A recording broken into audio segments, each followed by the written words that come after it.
Well, most of us after the game are relaxing, or in my case, weeping in the bar. These people have to bugger about doing admin and taking money, and in the case of one particular individual, selling raffle tickets, even though your ticket never ever goes on.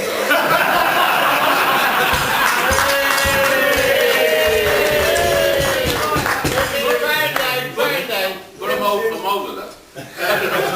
Next year, I'll put your ticket in. Thank you. For those that don't know me, not that it really matters, but it might help from what follows. I'm Keith Bryan. I don't know a lot of you, I've realised.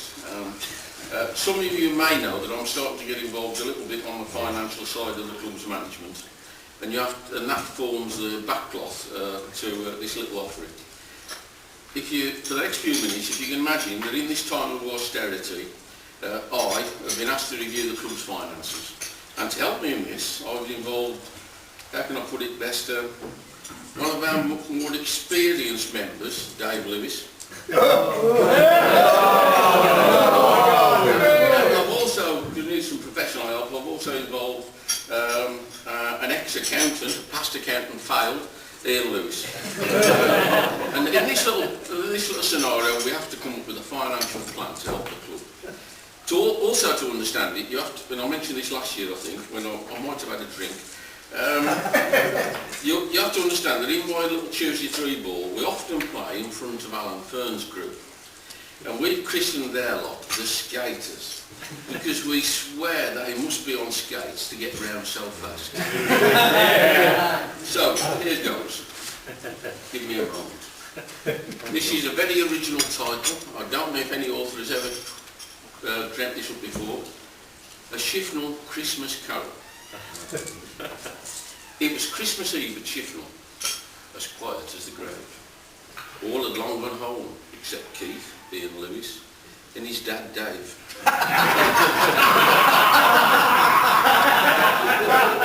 He'll be spinning.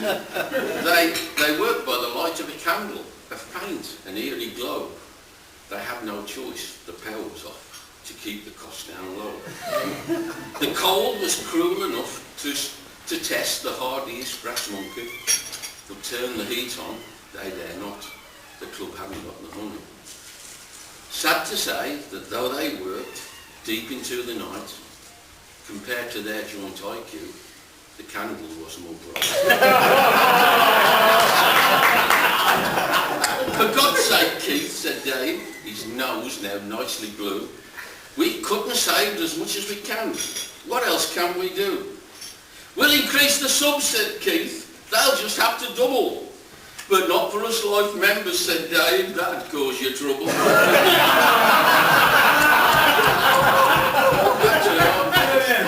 I think double nothing is... Never mind. Never mind that, said Ian to Keith. You snivelling little git. I have to write this report to committee as to why we're in the bit. So far, I blamed course closures from bad weather every single day. But do you think they will recall it didn't snow in May? Pure fiction, sneered Keith. You might win that author's prize, that man Booker. Then you confiscate for the club snapped in, you miserable little... So on and on they worked, growing increasingly more tired, until they heard a haunting, ghostly sound coming from outside. Then through the door there came, with ne'er a shadow cast, a procession of ghostly, spectral figures, the ghosts of Christmas past. First through the door was a scary figure. Was it Sweeney Todd? No, it was our own demon barber, Mr. Slater. It was Bob. Waving a cutthroat razor and sharpening on a strap. Just show me your throat, he cried, I'll cut your handicap.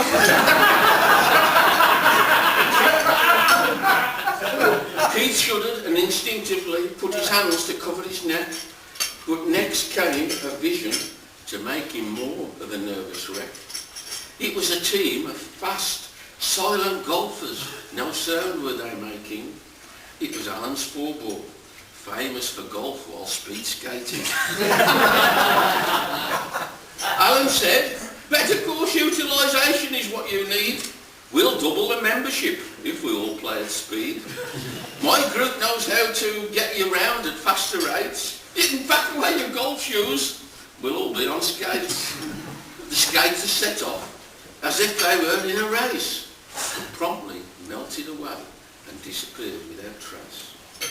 Keith was much relieved to be freed from this dreaded curse, but little did he realise things were about to get much worse. A spooky clanking and rattling of chains that made his heart race.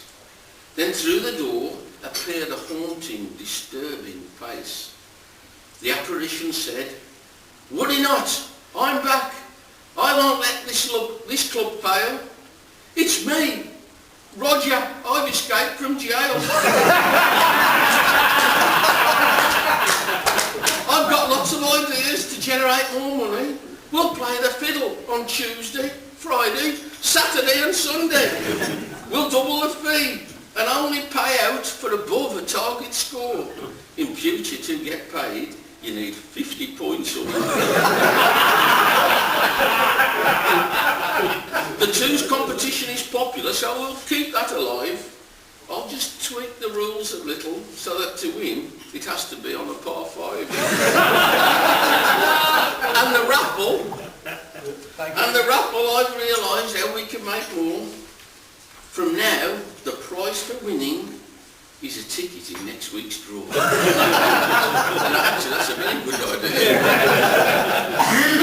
All that had gone before was bad and had offered Keith no succour, but this was a step too far, the escape of Roger Tucker.